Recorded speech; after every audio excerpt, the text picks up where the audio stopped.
할렐루야. 모두 다 4th of July 잘 지내셨나요? 재밌게 감사합니다. 또 목사님이 또 말씀하신 대로 현수하신 분들이 많으신 것 같은데 같이 교회로서 같이 기도하면서 같이 사랑을 나누는 저희 교회가 됐으면 좋겠습니다. 또 감사하게 또 저희 FBC에서 인턴십 하는 친구들이 같이 왔어요. 아마 놀라셨을 수도 있는데 아마 같이 예배드리고 아마 인터뷰 해주러 같이 온 것 같습니다. 감사합니다. 네. 오늘 이제 본문은 이제 신명기 8장 11절부터 20절. 이제 제목은 하나님께서 하신 일을 기억하자로 같이 말씀을 나눠 보려고 합니다. 저는 이 본문을 읽으면서 이런 생각이 들었습니다. 네, 이 모세가 하는 이야기가 꼭 나에게 하는 이야기와 같다. 그리고 꼭 이 세상 사람들에게 하는 이야기와 같다라고 말입니다. 본문 12절부터 14절까지 말하는 것과 같이 이제 먹고 살만하면 저희도 그렇습니다. 아쉬울 게 없어지는 것 같습니다.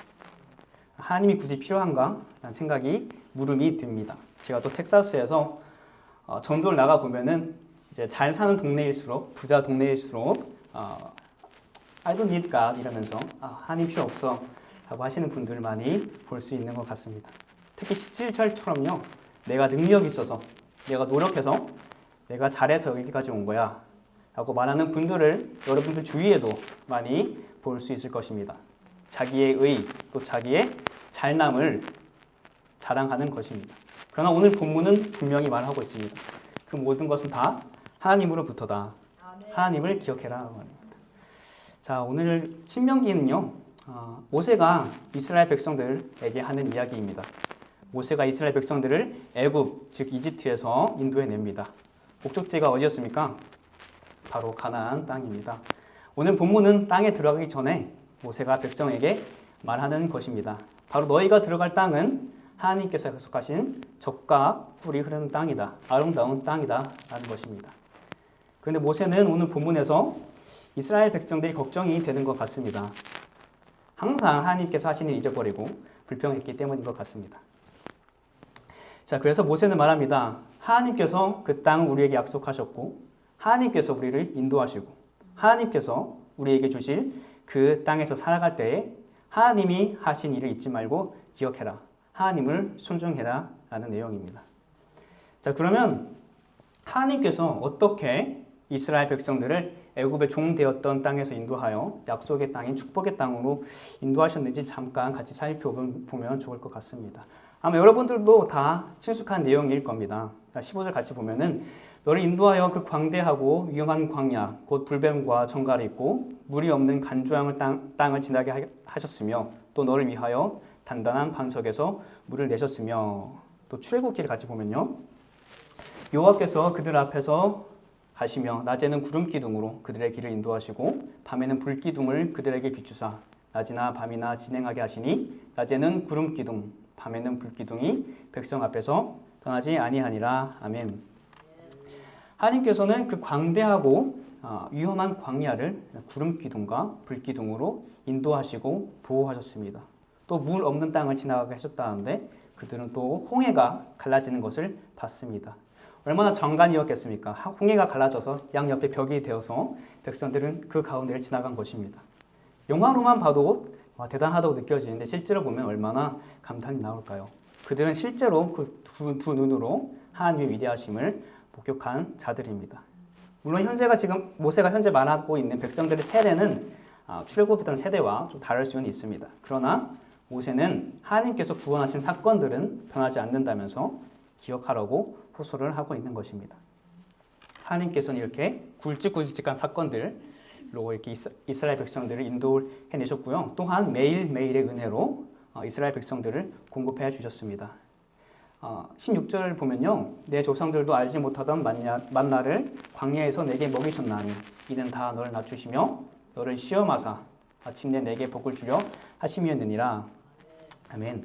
바로 만나를 땅에 내려주셔서 백성들을 먹이십니다. 이 만나에 대해서 조금 더 살펴보면요.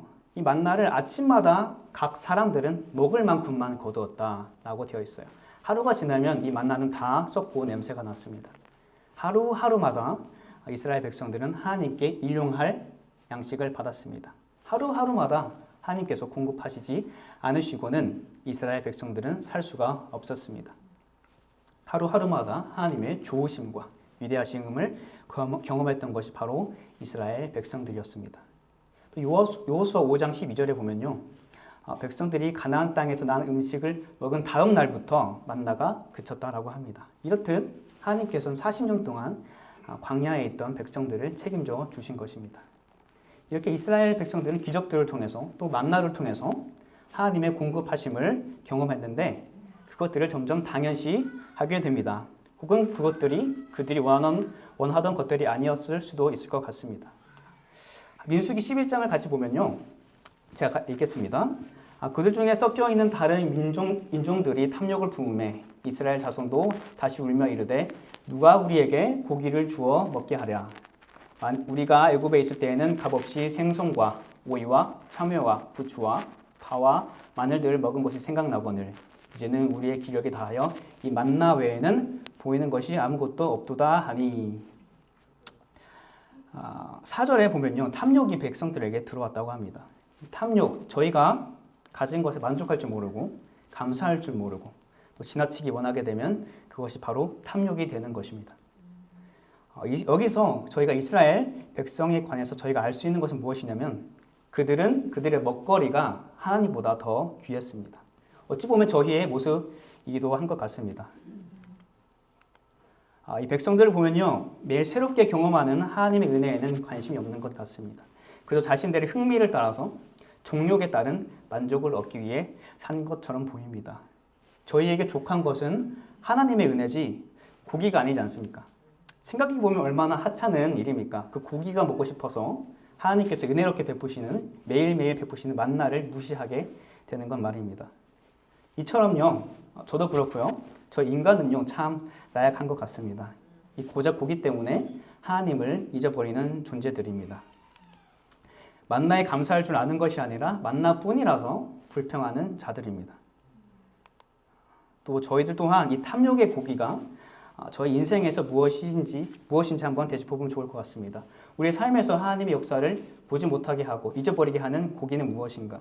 삼겹살, 텍사스 스테이크가 아니라 저희 인생에서 그것 때문에 하나님의 선하심을 잊어버리고 그것 때문에 불평하게 되고 그것 때문에 하나님으로부터 멀어지게 되는 그것이 무엇인지 한번 되짚어 봐야 할 줄 믿습니다. 여러분, 본문에 나왔던 모세가 백성들에게 했던 축복받을 것이다 라는 것처럼 축복의 땅에 들어가는 이스라엘 백성들처럼 저희 인생이 항상 축복되기만 할까요? 이 타락해 엉망인 세상에서 살면서 여러 고통이 많이 따릅니다. 여러분, 고단하면 떠오르는 인물이 바로 누가 있습니까? 욥이 있죠. 그렇죠? 욥이 있습니다. 욥은 하나님도 인정한 당대의 의인이었습니다. 사람들에게 존경받는 인물이었고요. 부자였습니다. 자녀들도 많았어요. 그러나 사탄의 시험으로 그의 인생은 송두리째 변하게 됩니다. 그 가축들과 자녀들은 다 자연재해로 죽고 심지어 하늘에서 불이 떨어져 내려서 가축들이 다 죽고 자녀들은 다 자연재해로 죽고 맙니다. 결국 그는 건강도 잃어버립니다. 그래서 너무 괴로워하게 되죠. 그래서 욥의 새 친구들이 와서 욥에게 묻습니다. 욥아, 네가 뭐 잘못한 거 있으니까 이런 일을 당하는 것이 아니냐? 라고 말을 합니다. 욥은 어떻게 대답을 하냐면 쉽게 말해서 제가 압축해서 말씀을 드리자면 아니, 난 잘못한 게 없어. 내가 얼마나 옛날에 대단했는데 젊은 사람들이 다 나를 고개 숙이고 존경했어. 나는 이렇게 의로운 사람이야. 내가 언제 도둑질한 적이 있고 속인 적이 있느냐. 내가 얼마나 어려운 사람들 잘 도와줬는데 그런데 나에게 이런 일이 일어났구나. 심지어 어떻게 말하냐면 하나님께서는 나의 정당함, 나의 의로움을 부정하셨다고까지 합니다. 그것을 볼 수 있는 단편이 있습니다. 욥기 31장 35절에 보면요. 누구든지 나의 변명을 들어다오. 나의 서명이 여기 있으니 전능자가 내게 대답하시기를 바라노라. 나를 고발하는 자가 있다면 그에게 고소장을 쓰게 하라. 보면요. 욥은 스스로 당당하다는 겁니다. 자기는 죄가 없고 의로운 사람이라는 거예요. 내가 잘못한 거 본 적 있는 사람은 한번 고소 한번 해보라는 겁니다. 자기는 잘못한 게 없으니까. 그러면서 하나님께까지 대답을 구하고 있습니다. 자기 변호, 셀프 디펜스를 너무 지나치게 하게 됩니다. 그러자 엘리후는 하나님보다 자기를 의롭게 여기는 욥에게 화를 냅니다. 또한 후반부에서는 또 하나님도 욥을 책망하시기 시작을 하십니다. 하나님께서 이렇게 말씀하십니다. 트집 잡는 자가 전등자와 다투겠느냐? 하나님을 탓하는 자는 대답할지니라. 내가 내 공의를 부인하려느냐? 내 의를 세우려고 나를 악하다 하겠느냐? 하나님께서는 욥에게 말씀하시면서 트집 잡는 자, 하나님을 탓하는 자, 그리고 욥에게 네가 너의 공의를 세우려고 내 의를 내가 의롭다는 것을 부인해서 네가 의롭다는 것을 말하겠느냐라고까지 말을 하게 됩니다. 그러면서 하나님께서는 욥을 책망하시면서 묻습니다. 쉽게 말해서 내가 이 세상을 창조할 때에 너는 어디에 있었느냐? 누가 이 세상을 창조했는지 아느냐? 하면서 하나님께서 질문을 쫙 말씀하십니다. 과연 어느 누가 하나님의 이 질문에 감히 대답을 할 수가 있겠습니까? 하나님께서 욥에게 말씀하신 것에서 우리가 이해할 수 있는 것은 분명한 한 가지가 있습니다. 바로 하나님께서는 천지의 창조주시라는 것입니다. 저 인생 가운데서 이해할 수 없는 것들이 많습니다. 혹은 욥처럼 이해할 수 없는 고난들이 따를 수도 있을 것입니다. 그러나 변하지 않는 진리는 그분이 하늘과 땅을 만드셨고 그분이 우리를 지으셨다는 것입니다. 그분을 바라봐야 한다는 것입니다. 욥은 이제 진정으로 깨닫습니다. 당신이 천지를 지으신 분이시군요. 당신이 나를 만드신 분이시군요. 그리고 마지막에 자신의 순정성과 의로움에 대해서 열변을 토하던 욥은 겸손해집니다. 그리고 받아들입니다. 욥은 또 고백을 합니다. 내가 주께 대하여 귀로 듣기만 하였사오나 이제는 눈으로 주를 배움나이다. 더 이상 이제 귀로 들은 이야기가 아니라 지식으로만 알던 하나님이 아니라 진정으로 하나님이 어떤 분이시고 그분이 하신 일을 보게 된 것입니다. 저도 그랬습니다. 저 목사님의 아들로서 태어나서 난 목사님 아들이야. 나 교회에서 살다시피 했고 신앙생활 몇 년 했고 성경에 대해서 얼마나 많이 알고 신학교 다니고 그러나 그 모든 것들이 나를 사랑하시고 구원하신 하나님을 진정 깨닫고 믿는 것과 상관이 없다면 그것이 과연 무슨 소용이 있겠습니까? 이때에도 욥은 여전히 고난 중에 있었습니다. 그러나 하나님께서 하신 일을 진정 깨닫게 되었을 때 욥의 모든 갈등이 해결된 줄 믿습니다.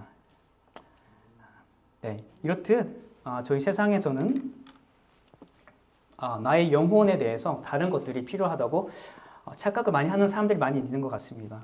내가 필요한 것은 돈이야, 명예야, 내 꿈을 이루는 거야. 물론 필요합니다. 그러나 그것들이 진정 저희를 만족하게 하는 것이 아닌 줄 믿습니다. 모세가 말한 것처럼요. 이스라엘 백성들은 40년 동안 광야 생활을 했습니다. 40년 동안 말입니다. 자그마치 40년. 그 목표가 뭐였습니까? 바로 가나안 땅에 들어가는 거였습니다. 40년의 목표. 모세는 말합니다. 그 광야의 40년 생활 동안 지나서 가나안 땅에 들어갈지라도 그 목표를 다 이룰지라도 그곳에서도 하나님이 없다면 아무 소용이 없다라는 것입니다. 그리고 욥처럼 삶의 모든 것을 잃어버려도 하나님을 알게 되었을 때 영혼의 만족함을 얻을 수 있을 것입니다. 저희가 배울 점이 있습니다. 이 성경 말씀들에서 첫째로 저희는 어쩔 수 없는 죄인입니다. 모세의 말처럼 인생이 부유하고 잘 될 때에도 하나님을 잊어버리기가 쉽습니다. 또 욥처럼 어렵고 힘든 고난 가운데 있을 때에도 하나님을 진정으로 보기가 쉽지 않습니다. 두 번째로는 바로 저희가 하나님 앞에서 겸손해야 한다는 것입니다. 그리고 하나님이 하신 일을 기억하고 감사해야 한다는 것입니다. 신명기 8장 17절의 내용과 저희가 방금 나왔던 욥기의 내용처럼 내가 잘나서 성공한 거야. 내가 죄 지은 거 본 적 있는 사람 나와보라 그래처럼 나의 의로움을 뽐내는 것이 아니라 하나님께서 나에게 하신 일, 하나님이 누구신지를 진정으로 알고 기억해야 하는 것이 중요할 줄 믿습니다. 이스라엘 백성들처럼 삶이 잘 될 때에도 겸손히 하나님이 하신 일을 기억해야 할 것이고 욥처럼 삶이 비천해질 때에도 하나님이 하신 일을 바로 봐야 하는 것입니다. 바로 저희에게 베푸신 하나님의 구원의 은혜를 감사해야 한다는 것입니다. 만나의 이야기로 한번 다시 되돌아가 보겠습니다. 모세는 여러 번 이렇게 이야기를 합니다. 만나에 대해서 이야기를 할 때 너희 조상들이 알지도 못했던 너희 조상들이 알지도 못했던 만나. 두 번이나 얘기를 해요. 신명기 8장에 보면요. 이 만나를 너희에게 주셨다라고 합니다. 쉽게 말해서 너희는 특권을 받았다 이 말이죠. 다른 사람들, 너희 조상들도 알지 못했던 그 만나를 너희는 매일매일 누리고 있다. 그 하나님의 은혜에 감사해야 한다는 것입니다. 이 성경 구절이 개인적으로 하나님께서 말씀하신 한 말씀을 떠오르게 합니다. 바로 마태복음 13장 17절인데요. 제가 읽겠습니다. 내가 진실로 너희에게 이르노니 많은 선지자와 의인이 너희가 보는 것들을 보고자 하여도 보지 못하였고 너희가 듣는 것을 듣고자 하여도 듣지 못하였느니라. 아멘. 자, 이 구절의 내용은 예수님께서 천국에 대한 비유로 대중들에게 설교를 하신 후에 제자들에게 따로 설명하시면서 말씀하신 것입니다. 너희가 지금 보고 있는 것, 듣고 있는 것, 그것들을 다 구약의 선지자들과 의인들이 고대했던 것들이다. 너희는 그것들을 지금 보고 있고 듣고 있다. 바로 예수님 자신과 천국 복음에 대한 내용 아니겠습니까? 예수님이 누구십니까? 바로 예언대로 오신, 성령대로 오신 예수님이십니다. 예언을 누가 했나요? 선지자들이 했죠. 그 선지자들이 우리를 구원할 메시아, 그리스도가 올 것이라고 예언할 때 그들도 얼마나 그것을 보길 고대하면서 염원했겠습니까? 온 이스라엘이 평생토록 염원했던 그 구원자입니다. 예수님께서는 제자들이 가진 이 특권에 대해서 상기시켜 주시면서 하나님 나라에 대해서 말씀을 하신 것입니다. 저도요, 가끔 이렇게 생각을 한 적이 있습니다. 아마 여러분들도 있을 겁니다. 내가 만약 모세의 시대에 태어나서 홍해의 기적을 볼 수 있었더라면, 만약 내가 만나를 경험할 수 있었더라면, 혹은 예수님 시대에 태어나서 예수님을 내 두 눈으로 직접 볼 수 있었다면, 부활하신 그 예수님을 내가 직접 만져볼 수 있었더라면 이라고 말입니다. 그러나 여러분, 생각해보면 저희들은 얼마나 축복된 세대인지 모릅니다. 심지어 사도들을 통해서 예수님 당시 세대보다 더 계시되는 하나님의 말씀을 가지고 있습니다. 완성된 하나님의 말씀, 바로 성경책이 여러분의 손에 있지 않습니까? 또한 그 모세와 다른 성경의 선지자들과 이스라엘 백성들이 보길 고대했던 그 구원의 역사를 저희는 또 누리고 있습니다. 이 얼마나 복되고 축복된 일인지 모릅니다. 바로 어떤 구원의 역사입니까, 여러분? 바로 죄로 인해서 죽을 수밖에 없었던 저희가, 죄인인 저희가, 그 보혈의 피, 십자가에서 돌아가신 예수님의 그 피로써 죄 씻음을 받고 다시 사신 그 예수님을 믿음으로 인해서 하나님께로부터 너는 내 아들이다, 너는 내 딸이다 라고 칭함을 받는 이 은혜, 이 기적인 것입니다. 하나님께서 이스라엘 백성들을 애굽의 종됨에서 구원하셨던 것과 같이 저희를 죄의 종됨에서 구원하시고 바로 천국 하나님 나라에 들어가게 하신 것입니다. 마태복음 13장 44절에 천국은 마치 밭에 감추인 보화와 같으니 사람이 이를 발견한 후 숨겨두고 기뻐하며 돌아가서 자기의 소유를 다 팔아 그 밭을 사느니라. 내가 모든 것을 다 팔아서라도 그 밭을 살 가치가 있는 것입니다. 왜냐하면 바로 그곳에 보물이 있기 때문입니다. 바로 여러분, 이 기쁨이 여러분들의 삶에도 있는지 한번 여쭤보고 싶습니다. 저도 제 자신에게 자주 물어보곤 합니다. 이 밭에 감추인 보화를 찾은 이 기쁨처럼 죽어야 될 죄인인 내가 구원을 얻은 이 기쁨, 새 생명을 얻게 된 기쁨이 내 삶에 과연 있는가, 얼마나 그걸 누리면서 살고 있는가라고 말입니다. 저와 여러분들을 지으시고 구원하신 그분의 영광 안에서 영원히 사는 것에 대한 소망과 기쁨 말입니다. 저희는 감히 상상할 수도 없을 만큼 축복된 일일 것입니다. 마치 다윗이 말한 것처럼 주의 궁정에서 한 날이 다른 곳의 첫날보다 낫다라고 한 것처럼 말입니다. 이 천국을 가진 기쁨이 있습니까? 이 기쁨과 소망을 가지고 있다면 이것보다 이 세상에서 더 귀한 것은, 더 중요한 것은 없을 줄 믿습니다. 저는 이 구원의 믿음과 소망이 저의 삶에서 또 여러분들의 삶에서 하나님의 능력으로 나타나길 소망합니다. 구원받았는데 그 나머지는 무슨 상관이 있냐라는 겁니다. 그것들 무시하는 것이 아닙니다. 그것에 얽매일 필요가 있냐라는 겁니다. 여러분 한번 로또 있죠? 로터리. 1등 한번 됐다고 당첨됐다고 한번 상상을 한번 해보십시오. 얼마나 큰 금액입니까? 얼마나 기쁘겠습니까? 그러면 지나가던 모르는 아저씨가 갑자기 자신에게 침을 뱉어도 Hi, God bless you 하지 않겠습니까? 전 아마 그럴 것 같은데. 로또 1등이 당첨되면은 그 자잘자잘한 것들이 과연 무슨 문제가 되겠습니까, 여러분들? 그런데 예수님 말씀처럼 나 돈 많아, 로또 당첨됐어 하면서도 다음 날 세상을 떠나면 아무 소용이 없습니다.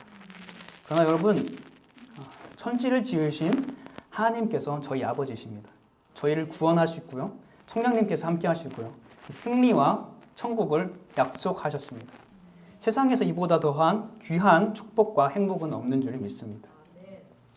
하나님의 사랑을 가진 저희에게 자잘자잘한 것들이 무슨 문제가 되겠습니까? 로마서 8장 18절을 보면요, 생각하건대 현재의 고난은 장차 우리에게 나타날 영광과 비교할 수 없도다. 아멘. 저희 눈에는 이 자잘자잘한 것들이 크게 보일지라도 바울이 말한 것처럼 저희가 가진 구원, 장차 바라볼 영광에 비하면 아무것도 아니라는 것입니다. 용서하지 못할 것이 뭐가 있고 사랑하지 못할 것이 뭐가 있겠습니까? 하나님을 믿고 순종하는 자들에겐 생명이 있고 구원이 있고 소망이 있습니다. 그러나 신명기 8장 19절에서 20절처럼 하나님을 믿지 않고 우상을 섬기는 자들에게는 심판이 기다리고 있습니다. 제가 다시 읽겠습니다. 내가 만일 내 하나님 여호와를 잊어버리고 다른 신들을 따라 그들을 섬기며 그들에게 절하면 내가 너희에게 증거하노니 너희가 반드시 멸망할 것이라. 여호와께서 너희 앞에서 멸망시키신 민족들 같이 너희도 멸망하리니 이는 너희가 너희 하나님 여호와의 소리를 청종하지 아니함이니라. 아멘. 성경을 보면요, 이스라엘 백성들은 애굽 땅에서 그 노예됨에서 자유롭게 된 것이 불평이었어요. 왜냐하면 아까 고기를 본 것도 그렇고요, 하나님께서 이끄시는 삶이 힘들게만 보이는 겁니다. 내가 가고 싶은 길은, 내가 살고 싶은 삶은 이 삶인데 하나님께서는 자꾸 이렇게 다른 길로 인도하시기 때문입니다. 또 모세가 이렇게 말합니다. 신명기 9장 24절에는요. 내가 너희를 알던 날부터 너희는 항상 여호와를 거역하여 왔느니라. 몇몇 제 친구들을 보면요, 그들이 예수님을 믿지 않는 이유 중 하나가 이렇게 말을 해요. 난 내가 살고 싶은 대로 살 거야. 나는 하나님을 내 주인으로 모시고 하나님의 뜻대로 살고 싶지 않아. 나는 내가 신이고 내가 하나님이고 내 뜻대로 살 거야. 실제로 진짜 이렇게 말하는 친구가 있습니다. 여러분들 주위에도 이렇게 말하시는 분들이 있을 줄 모르겠습니다. 성경은요, 분명히 경고를 하고 있습니다. 여호와를 떠나서 다른 신들을 섬기면 멸망할 것이다 라고 말입니다. 심판이 기다리고 있습니다. 우리는 그분을 순종해야 하는 것입니다. 요한복음 3장 36절 보면요, 아들을 믿는 자에게는 영생이 있고 아들에게 순종하지 아니하는 자는 영생을 보지 못하고 도리어 하나님의 진노가 그 위에 머물러 있느니라. 바로 하나님의 독생자 주 예수 그리스도를 믿고 순종하는 자들에게는 구원이 있습니다. 그러나 예수님을 믿지 않고 순종하지 않는 자들에게는 하나님의 심판이 기다리고 있는 것입니다. 근데 여러분, 모세가 백성들에게 경고를 했을 때 악의로 가득 차서 저주로 경고를 했을까요? 저는 아니라고 생각을 합니다. 모세는요, 하나님께서 백성들을 심판하려고 하셨을 때 차라리 제 이름을 그 당신의 생명책에서 지워주시고 그들을 대신 용서해 주세요 라고 빈 사람입니다. 모세는 백성들에게 사랑이 있었습니다. 19절과 20절에도 모세는 백성들에게 하나님께 하라면서 경고하며 사랑으로 호소를 하고 있는 것이라 믿습니다. 저희 주변에도 하나님의 은혜와 예수님의 사랑을 알지 못하는 이들이 있다면 그들 여러분들이 먼저 사랑해 주시면 좋겠습니다. 먼저 사랑으로 다가가서 위로해 주시면서 기도해 주고 또 용서해 주면서 여러분들이 하나님의 은혜와 사랑의 통로가 되시길 소원합니다. 결론입니다. 여러분, 저희는 모세의 말처럼 하나님의 구원의 스토리를 기억하고 감사해야 합니다. 또 욥처럼 하나님이 진정 누구시고 그것이 어떤 의미를 가지는가를 바라보아야 합니다. 여기 계신 귀한 성도님들 한 사람 한 사람 다 하나님의 형상대로 지으심 받으셨고요. 예수님께서 십자가에 달려 죽으신 것도 여러분들을 사랑하시기 때문입니다. 그 은혜에 감사하고 기뻐하시는 저희가 되면 좋겠습니다. 이렇게 서로 은혜 간증을 나누고 사랑하는 교회가 되길 소망합니다. 또한 예수님을 모르고 죽어가는 영혼들이 있다면 그들 또한 하나님의 형상대로 지으심을 받은 귀한 이들입니다. 그래서 여러분, 빛의 자녀된 여러분들이 그분들 또한 빛으로 인도하는 귀한 알칸소 교회 성도님들 되시길 축복합니다.